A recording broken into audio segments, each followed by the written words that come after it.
Hello, hello. This is Dani Taylor with Dani's Pixel Place, helping you to find a place for every pixel. And we choose Forever for securing your digital estate, and that includes making beautiful print projects. So we would like to give you a $20 welcome coupon and 2 gigabytes of free storage if you do not yet have an account.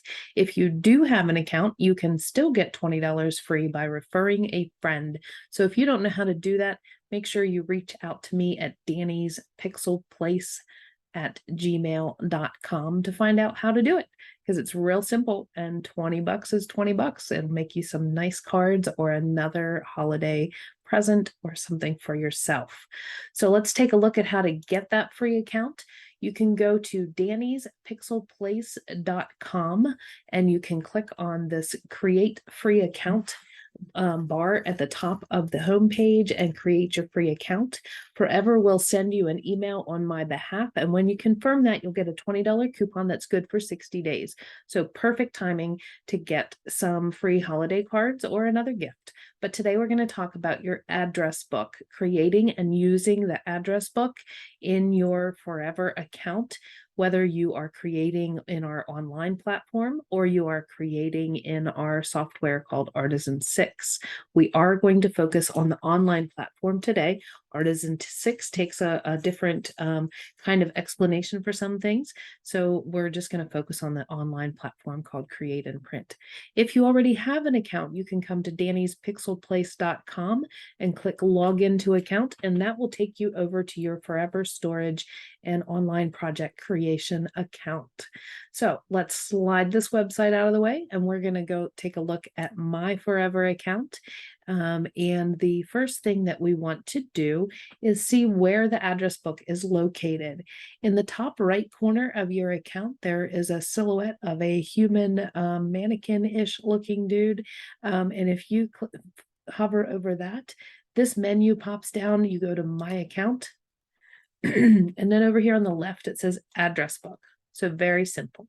Now you can individually and manually enter each contact and have it exactly the way you want it.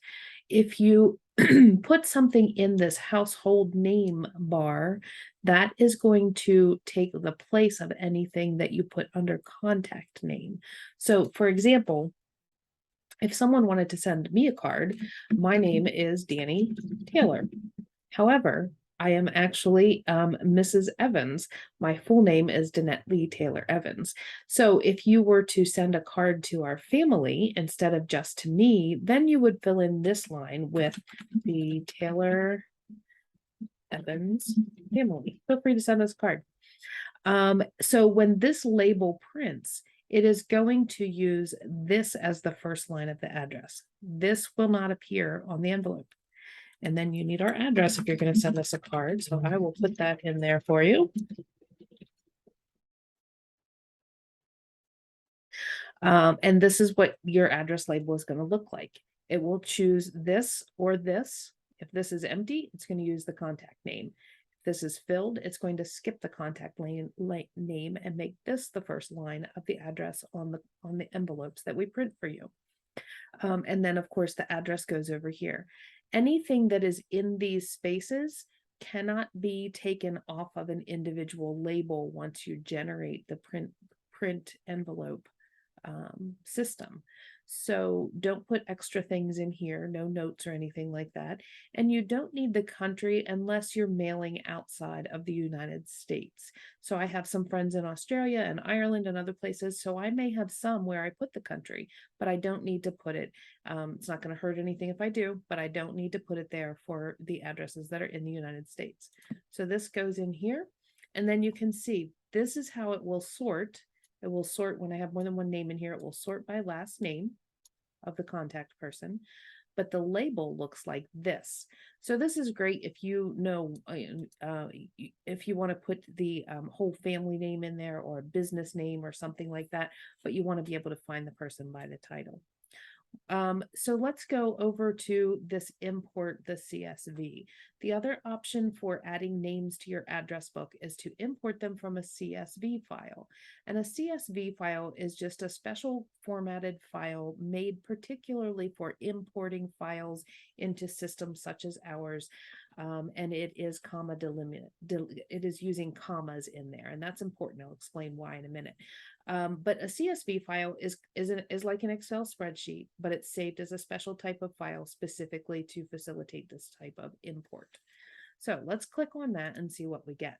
You'll notice right here, I can choose to download a Forever CSV template.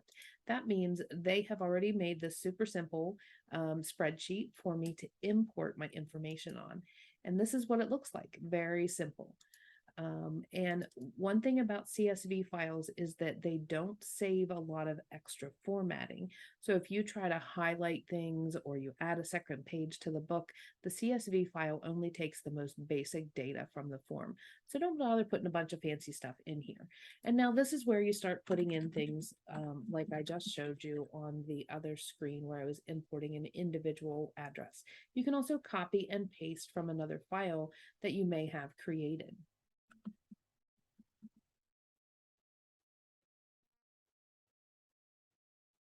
And then I would continue to put the rest of the information in there, the street, the city, the state, and the zip. And as I said, you don't need to put anything in country because that is not going to be needed for the cards that are being mailed within the United States. The other thing that I can do is if it's someone who's just sending a card to me, they don't know my family, and they're just sending it to me, then they can skip this part and go straight to the address and fill in that. A third option is if you want to put business contacts and family contacts in here, you can say business, shorten that in the last name, and then put you're sending it to Dani Taylor at Dani's Pixel Place, and then the address. And it continue filling out that information. You might also want to send to particular family groups. So we'll do family event, and we'll do Taylor. And we'll put Money and Pop-Up Taylor and their address.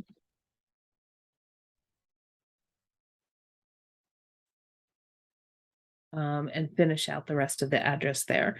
So this is important, and I'm going to show you how this works on the next screen because I already have a sheet ready for import instead of having you watch me type my addresses. So if you have your, one more thing I want to show you, when you download this file, I suggest you save it right away.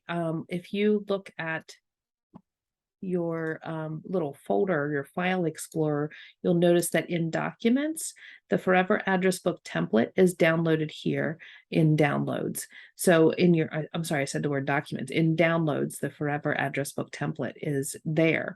So you don't want to keep it there. I mean, maybe you do, maybe you don't have a lot of files, and so it's no big deal to have it there. But I have created a specific folder for our family's files for sending cards, and that's where I'm going to go ahead and put this because it makes sense to me. So I'm going to browse my computer and then locate the file where these kind of documents are stored for our family, and then I can change the name of it.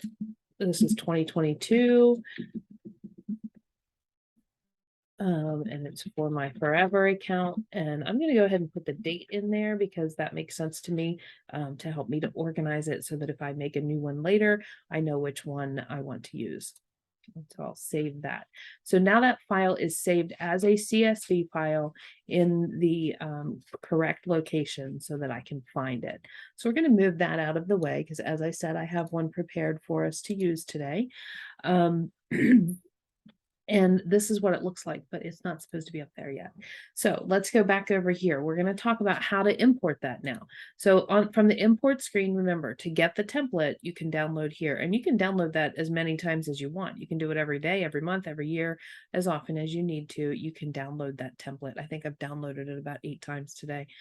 And then, but I have my file ready, so I'm going to go ahead and upload my file. So let's take a quick look at it. It was there, it knew it should be there. So you'll notice that in some cases there's nothing in this column, and that's fine.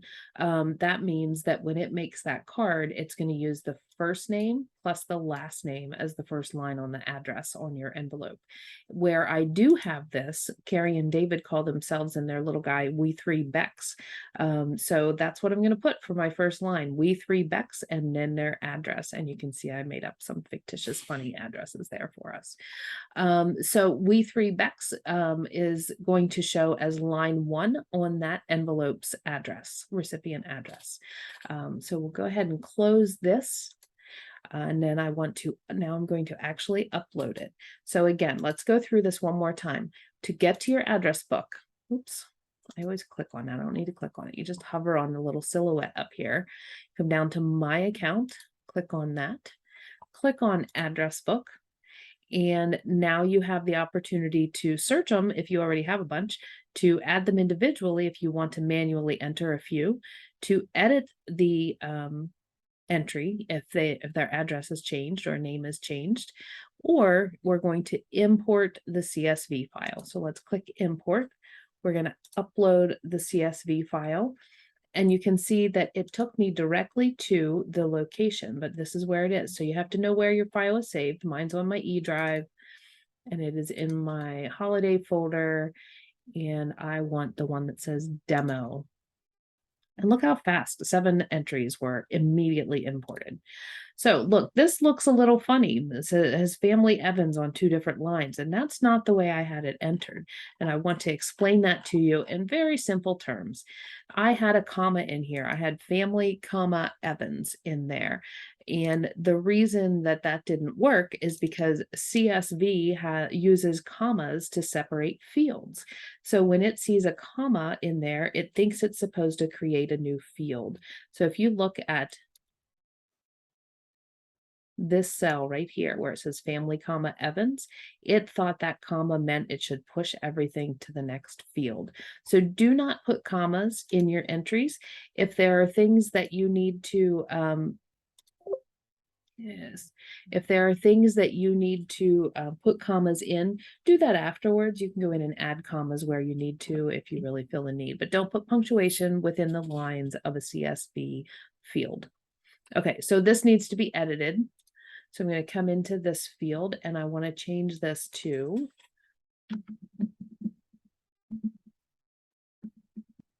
I can actually put the comma in there now. And now I need to move. And so you see why you don't want to do this on every one, because now you need to move all of the lines to the right places.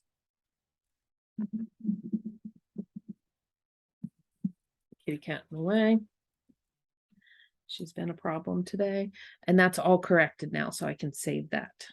Okay. And so now that one's correct. Now you'll notice that the first line is what is used to alphabetize my address book entries. So the last name is how these are alphabetized. And then this would have been in the last name column. So that's how those are alphabetized. And this becomes relevant whenever you are actually ordering your cards.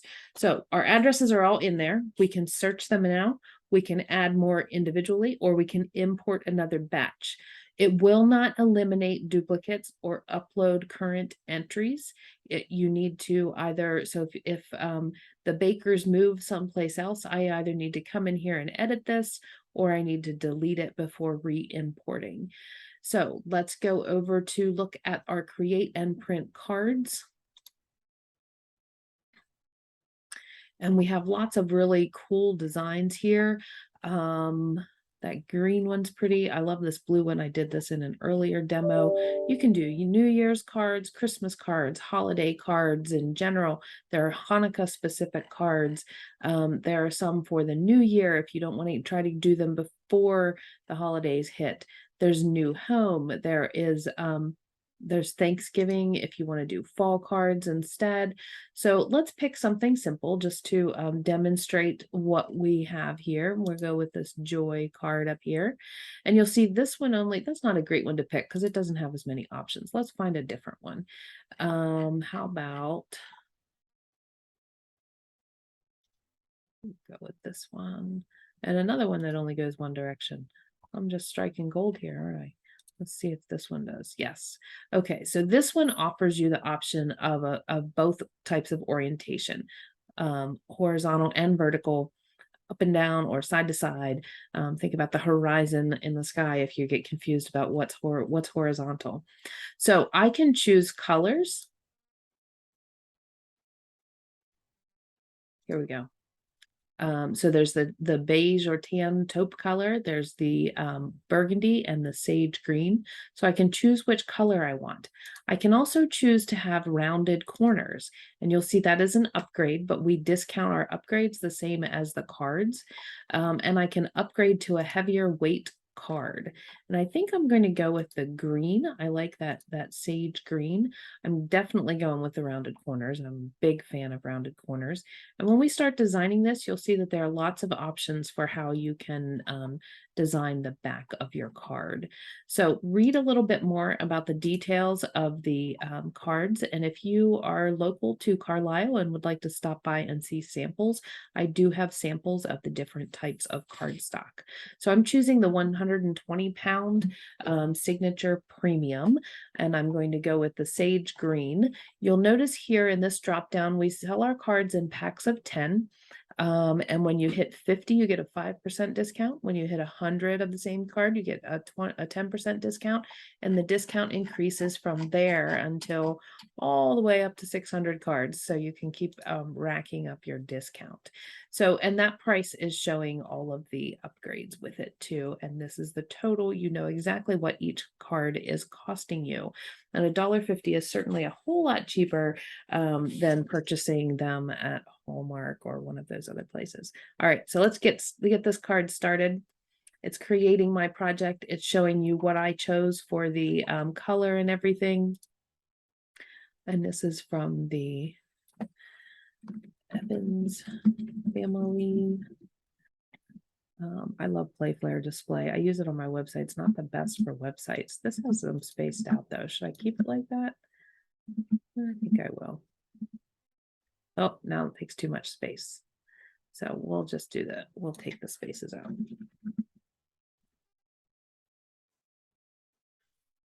Save that. Let's see if this is a artwork, so that is not able to be edited to say happy holidays or something else. So you'll notice that there are cards for specific holidays and there are ones that are just generally for the holidays. So let's take a look at pictures. We're just going to go straight to my favorites. They aren't necessarily Christmas pictures, but that's okay because this is just for demonstration purposes. Although who wouldn't want a great big sub showing on their Christmas card?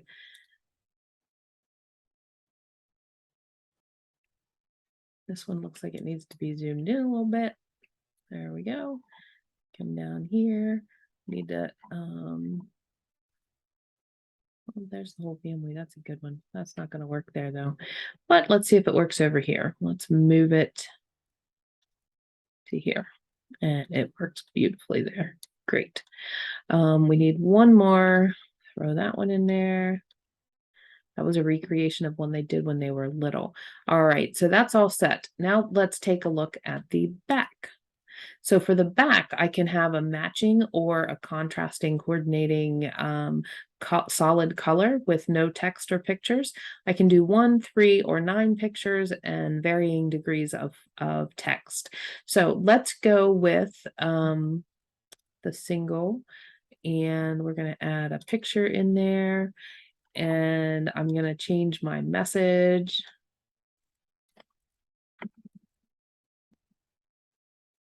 to be reflective of our family instead of the Williams family, because I don't even know the Williams family. I just put some gibberish in there to fill her up.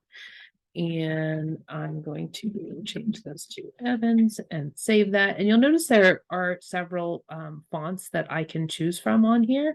I'm just going to keep it at the default for now. Although I will tell you, I really like this font for a number of our card designs. Just wanted to show you that one. So save that.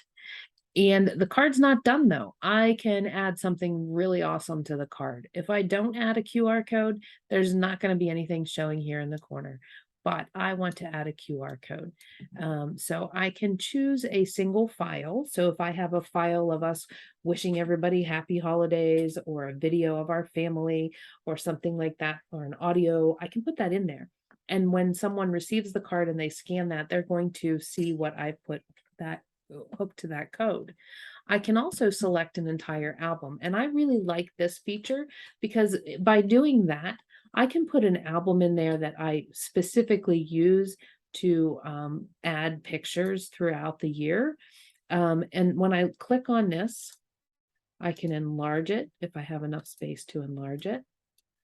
And then I can see info. It tells me which album it is connected to in my Forever Storage account, so that I make sure I don't accidentally put the wrong album on the card. And of course, I can also remove it, but I'm going to leave that there, and I want to show you the next step. So at this point, we've created the front of the card, we've created the back of the card. And what if I look at this and think, I really should put more pictures of the kids on there. So we'll switch to this one. But look at that. It keeps the picture I had already selected, and I can move it to a better location.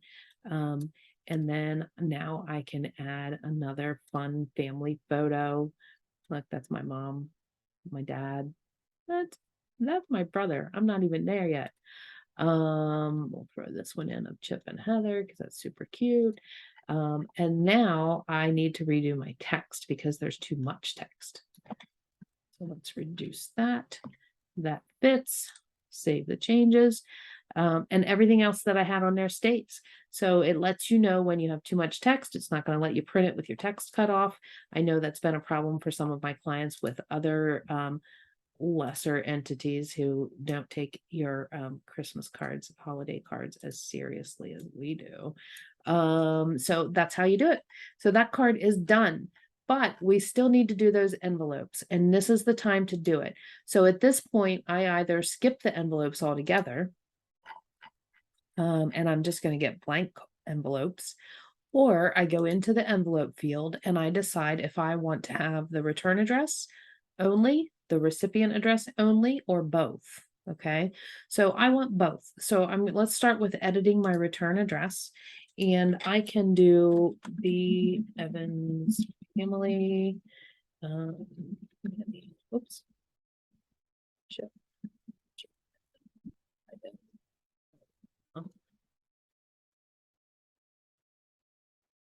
And of course you want to type, well, I better type that out. Somebody will think they're only supposed to put lines on there.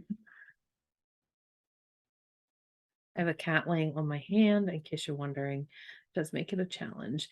And then in here, I have to select the recipient addresses. So this is where my address book comes into play. At this point, I think, oh yeah, I forgot Aunt Matilda. I can add Aunt Matilda right here. Or, oh, I have a whole other CSV that I didn't import. I can add that here. Or I look at this and think, oh gosh, they don't live there anymore, and I don't know where they live now. So I'm going to just go ahead and delete them until I can find out where they are. And then, so I have the opportunity here to improve my address book, to add more folks, to edit addresses and so forth. So give it another look over, because these are how they're going to appear on your card. So you want them to be right. Now I'm going to choose the people that I want to mail them to. And in this case, I'm going to go with my friends and pick those.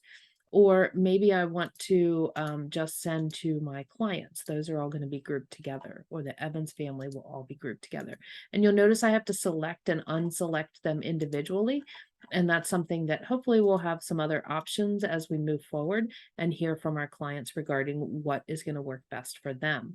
So if you have suggestions for how to improve the address book feature, I would love it if you would email support@forever.com and CC Dani's Pixel Place at gmail.com, so that we can start to get a handle on what is going to make the address functionality more beneficial and helpful for you.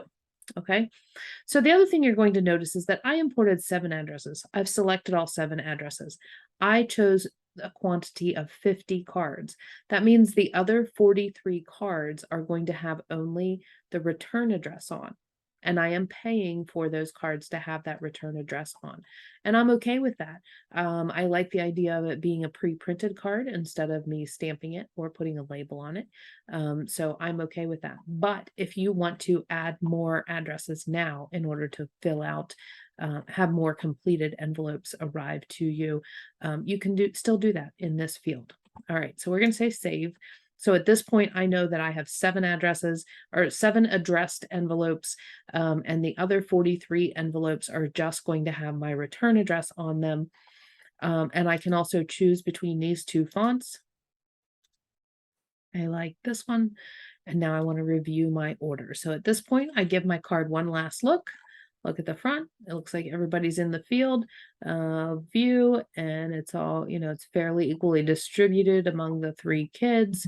Chip and I get the lower tally. And then a little bit of historical pictures. I have a QR code. I can give it one last check here to make sure that I have it linked to the album I want it to be linked to. And I am all set. So at this point, I am going to add this to the cart, and I can see that it is costing me less than $2 per card to have the high quality card stock, the rounded corner, the quantity of 50, and my envelopes addressed with my addresses. So I can add this to the cart at this point. Now, one thing I will say is that shipping costs, of course, have gone through the roof. And so this quantity of cards is going to have a substantial amount of shipping involved unless you manage to order it on a free shipping day. But one of the things that we offer now is called Premier Shipping. So if I proceed to the shipping methods, you can see that I don't have to pay any of the shipping. It's $18 to mail 50 cards. That is industry standard. We are not out of line with anyone else in the industry. And of course, our quality is better and our products are made in the USA. So bonus. So we have the standard shipping and the economy shipping for free, or you don't have to pay more for it if you purchase Premier Shipping. So you pay for it one time and then that's good for the year. And what I like about that is when I want to send a gift to my friend in Minnesota, I can make a special mug or other gift for her and have it delivered directly to her house, and I don't pay more for the shipping. So this is a really good thing. And if you look at your sale or your purchases from last year and think, yeah, but I didn't spend anywhere close to $300 on shipping last year, let's talk about whether this would still be a good thing for you, because it might reduce the amount of other shipping that you have to do. In other words, you don't have to receive it and then ship it back out. Or if you want to order 1 or 2 things at a time, you don't have to wait for a free shipping weekend. So there are really a lot of benefits to the Premier Shipping. So that's all done. My cards are done and I'm ready to press go on those. I will tell you, as much as possible, choose the standard shipping instead of the economy shipping. With the economy shipping, the products are transferred to FedEx and can take significantly longer than you would, or I'm sorry, they're transferred from FedEx to the postal service, and the postal service does not have to prioritize delivery of an economy package. So you want to choose standard as much as possible, unless you really don't care if it gets here this week or 2 weeks or 3 weeks. And they have, during the holidays last year, some of them took quite a while because we all know the postal service is struggling with staffing and all that stuff. So anyway, this is all done. I have 50 cards made in just a few minutes. I imported my address book in seconds. I don't even think it took multiple seconds. And I'm all set to go. So one more time, your address book is up here, the little silhouette dude, my account, address book, and then it will walk you through everything from there. And if you need my help, don't hesitate to reach out. So once again, this is Dani Taylor with Dani's Pixel Place, choosing forever for all of our print needs. And we are so excited about the new cards being able to be addressed and the great designs and all the wonderful upgrades. We hope you are too. Have a beautiful day.